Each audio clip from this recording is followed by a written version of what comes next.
Guys, hello media, hope आप सब लोग अच्छे होंगे। आज का वीडियो उन लोगों के लिए है जो इंडिया टू इसराइल आना चाहते हैं। A2 वीज़ा के लिए उन्होंने अप्लाई किया है स्टूडेंट, और जो फर्स्ट टाइम आ रहे हैं उनके लिए ये काफ़ी वीडियो हेल्पफुल होने वाला है। तो प्लीज़ मेरी वीडियो में बने रहिए लास्ट तक, और जो मेरे चैनल पर नए हैं तो प्लीज़ मुझे सब्सक्राइब करिए और बेल आइकन को प्रेस करिए ताकि आप आगे आने वाले सारी वीडियोस को आपका पता चलता रहे। वीडियो स्टार्ट करने से पहले मैं आपको कुछ बताना चाहती हूँ। ये भी प्रोसेस में होता है, पहला वीज़ा प्रोसेस, क्या क्या डॉक्यूमेंटेशन लगते हैं आपके, और थर्ड में कुछ हेल्पफुल टिप्स आपको देने वाली हूँ जो काफ़ी सारे लोगों से पूछने के बाद मैंने आपके लिए ये वीडियो लाई हूँ, तो मे बी वो हेल्पफुल होंगे आपके लिए। तो first, Israel visa processing centre एक साइट है, उस पर आपको जाना पड़ेगा। वो ओपन होते ही आपको IVP सेंटर, काफी सुंदर सा कलरफुल सी लोगो दिखेगा, वो उसकी साइड रहती है। उसको आप नीचे स्क्रॉल करोगे तो आपको अपडेटेड मिलते रहेंगे। जैसे अभी रिसेंट में ही उन्होंने बताया है कि बेंगलोर का उनका एड्रेस चेंज हुआ है, वो कहीं और शिफ्ट हो गया है। अपडेट आते रहते हैं तो आप चेक करते रहिए। आप नीचे जाएंगे तो जुडिकेशन लिस्ट आती है, आप किस जोन में आते हैं वो आप अपना चेक कर लीजिए। इंडिया से जो वीजा प्रोसेस अप्लाई करने का सिस्टम है वो 4 जगह पर है, मुंबई, कोलकाता, बेंगलोर और दिल्ली। तो ये 4 जोन में आप अपनी वो जुडिशिकेशन लिस्ट में जाके आप चेक कर लीजिए आप किस जोन में आते हैं, किस स्टेट में आते हैं और कौन सा सेंटर आपके नियर बाय है। तो वहां जाके आप उस पर अप्लाई करिए। उसके बाद हाउ टू अप्लाई पे आना, आप ऊपर जाना, वहाँ 3 क्लिक होंगे, वहां पर प्रेस करने के बाद वहां पर आपको दिखेगा हाउ टू अप्लाई। तो बट एप्लीकेंट है, आप खुद जा रहे हैं तो कोई प्रॉब्लम नहीं होगी। अगर आप तीनों प्रोसेस में कोई प्रॉब्लम नहीं होती है, बट अगर ट्रैवल एजेंट और रिप्रेजेंटेटिव के थ्रू आप वीजा प्रोसेस कराते हैं इन द केस, तो उनको केवल लेटर देना पड़ेगा। मैं उनका रिलेटिव हूँ, उनके बिहाफ में आया हूँ, तो मैं ये वीजा प्रोसेस कर रहा हूँ, तो ऐसा लेटर आपको डॉक्यूमेंटेशन के साथ उनको देना पड़ेगा। हाउ टू अप्लाई पर जाने के बाद आपको अपना रीजन चुनना है, उसमें दिल्ली, बेंगलोर और कोलकाता दिया हुआ है। तो आपके सामने एक फॉर्म ओपन हो जाएगा। आप उस फॉर्म को केवल ऑनलाइन ही फिल कर सकते हैं, उसमें लिखा हुआ है, वो ऑफलाइन नहीं होता है। आप उसे ऑनलाइन ही फिल करें और फिर सबमिट करें। जो उसमें डॉक्यूमेंटेशन की लिस्ट है वो आपको बाहर लिखे है डॉक्यूमेंट फॉर A2 वीजा, वहां पे आप क्लिक करिए तो डॉक्यूमेंटेशन की लिस्ट आपके लिए खुल जाएगी। जो डॉक्यूमेंट आपके लिए रिक्वायर्ड है वो मैं आपको बता देती हूँ। पहला जो डॉक्यूमेंट है वो कवर लेटर है। उस कवर लेटर में आपको ये बताना पड़ेगा कि आपका नाम, आप किस इंस्टीट्यूट में अप्लाई कर रहे हैं, आपका स्टे कितने टाइम का है, और आपका एकोमोडेशन पूरा, आपको स्कॉलरशिप कितनी मिलती है, ये सारी काफी सारी चीजें उस कवर लेटर में कवर होंगी। सेकंड आता है आपका इनविटेशन लेटर, जो कि आपके गाइड के थ्रू आपको मिलेगा इनविटेशन लेटर। थर्ड आता है आपका हेल्थ इंश्योरेंस और ट्रैवल इंश्योरेंस। तो ट्रैवल इंश्योरेंस तो आप इंडिया में करा सकते हैं, काफ़ी सारी एजेंसीज है उसके थ्रू करा सकते हैं। रिलायंस है, बजाज एलायंस है, तो उनसे आप कांटेक्ट कर लिए। वहाँ पे आप, अगर आप उनकी साइट पर जाते हैं तो वहाँ हेल्पलाइन नंबर है, वहाँ पे हेल्पलाइन में आप फ़ोन करिए, ऑनलाइन ही आपका हो जाएगा, 2-3 घंटे में आपको मिल जाएगा। और अगर हेल्थ इंश्योरेंस की बात करें तो ये जिस इंस्टीट्यूट में आप अप्लाई करते हैं वहाँ से भी आपको एक लिंक मिलता है, वहाँ से आप उस लिंक के थ्रू आप जाकर हेल्थ इंश्योरेंस अप्लाई कर सकते हैं। वो काफ़ी ज़्यादा हेल्पफुल है आपके लिए, क्योंकि अगर आप इंडिया से कोई इंश्योरेंस लेकर आते हैं तो मैं मेक श्योर नहीं हूँ यहाँ पर आपको उसकी सर्विस यहाँ पर प्रोवाइड हो, क्योंकि उसका जो लिंक है यहाँ पे किस क्लेलेट से है, किस क्लेलेट से टाई अप है, वो आपको खुद ही सर्च करना पड़ेगा, तो आपको खुद नहीं पता चलेगा, वो उस पे आप मत जाइए।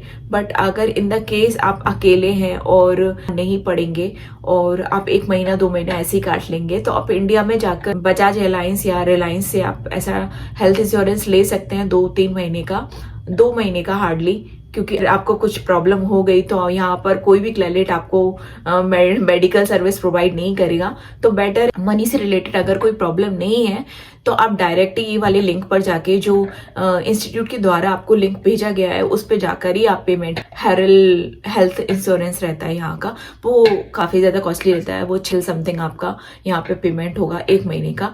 ऐसे लेके आ सकते हैं वो बजाज एयरलाइंस से, वो काफ़ी सस्ता पड़ता है, 2,000 रुपये का आपको पड़ जाएगा 1 मंथ का।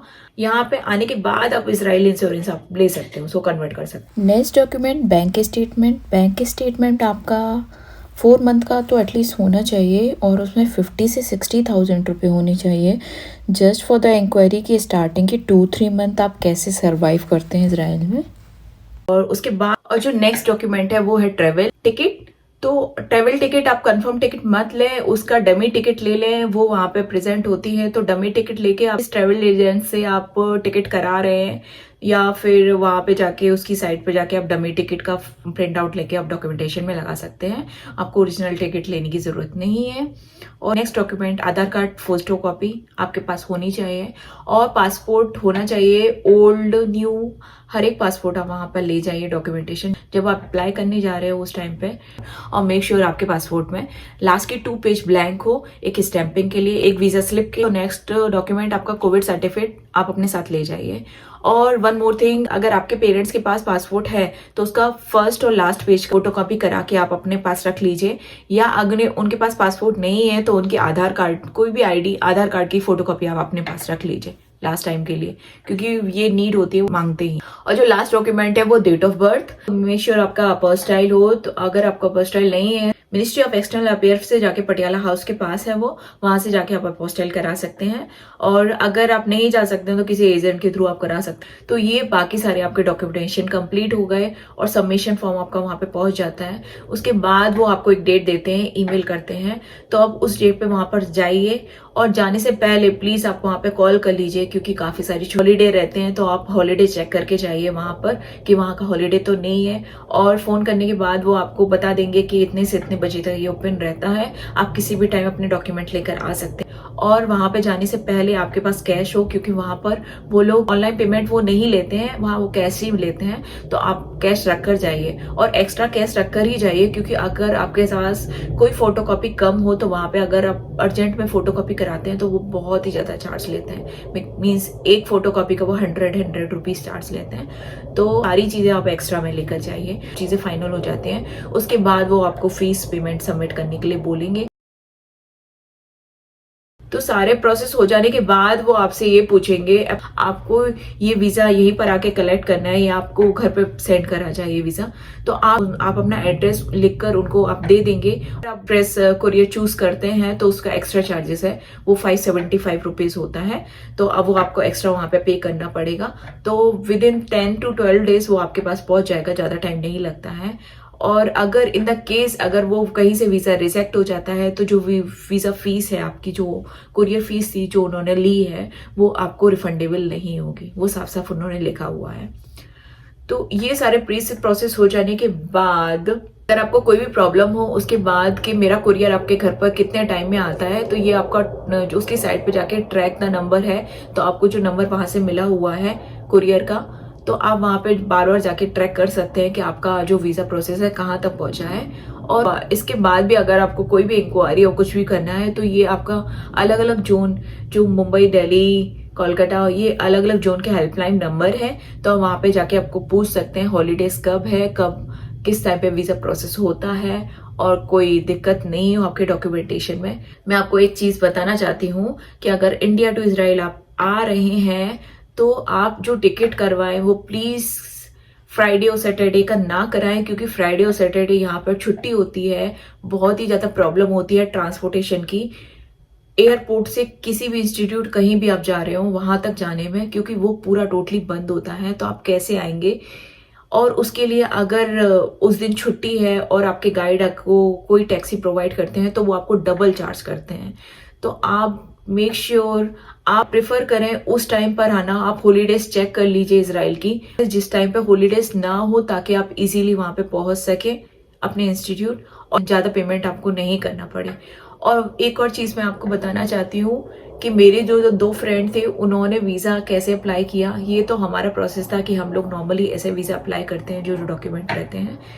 तो जो मेरे 2 फ्रेंड थे, एक फ्रेंड ने उन्होंने ऐसे अप्लाई किया था कि उन्होंने विदाउट वीजा ऑफिस फोन करे बिना उन्होंने सारे डॉक्यूमेंट अपनी एनवलप में डालकर वीजा ऑफिस जो रहता है वहां के एड्रेस पे पोस्ट कर दिया था। तो प्लीज आप ऐसा मत करिए। कोई ऐसा लकी पर्सन होता है जिसका ऐसा हो जाता है प्रोसेस, वो विदाउट ऑब्जेक्शन वो आपका प्रोसेस कंप्लीट कर देते हैं। बट एक और दोस्त का ही देखकर दूसरे फ्रेंड ने एनवलप में सारे डॉक्यूमेंट डालकर अपना पासपोर्ट सब चीजें उन्होंने डालकर वहां पे सेंड कर दिया। और उसके बाद वहाँ पे वो स्टक हो गया, कहीं पर बीच में स्टक हो गया। और उसके बाद उन्होंने जब वीज़ा ऑफिस फ़ोन किया बार बार कि मेरा ये नाम है और मैंने ये डॉक्यूमेंट आपके पास भेजे हैं वीज़ा प्रोसेस के लिए, तब उन्होंने काफ़ी ज़्यादा उन्हें डांटा और ये बोला कि क्यों आपने भेजा, क्योंकि हमारे यहाँ पे ऐसा कोई भी प्रोसेस नहीं है कि हम ऐसे कोई भी भेज दें और हम ऐसे कर लें, कि ओरिजिनल डॉक्यूमेंट रहते हैं तो हमारी रिस्पॉन्सिबिलिटी नहीं रहती है। काफ़ी ज़्यादा आर्ग्यूमेंट के बाद उन्होंने ये चीज़ उनकी एग्री करी, क्योंकि वो ओरिजिनल डॉक्यूमेंट थे और काफ़ी ज़्यादा इंपॉर्टेंट डॉक्यूमेंट थे। रिक्वेस्ट करने के बाद उन्होंने उनका वीज़ा एक्सेप्ट किया और उसके बाद भी उन्होंने उससे डबल फीस ली, उन्हें काफ़ी ज़्यादा पेमेंट करनी पड़ी, 8,000 समथिंग। तो आप ऐसा नहीं करिए। अगर आपके मन में ऐसा है कि आप करना चाहते हैं तो प्लीज़ उन्हें फ़ोन करके पहले पूछ लीजिए कि आपके पास ऐसे सर्विस प्रोवाइड है तो हम यहाँ से एनवलप में आपको भेज दें, तो आप वहाँ से वीज़ा प्रोसेस पूरा करके भेजिए।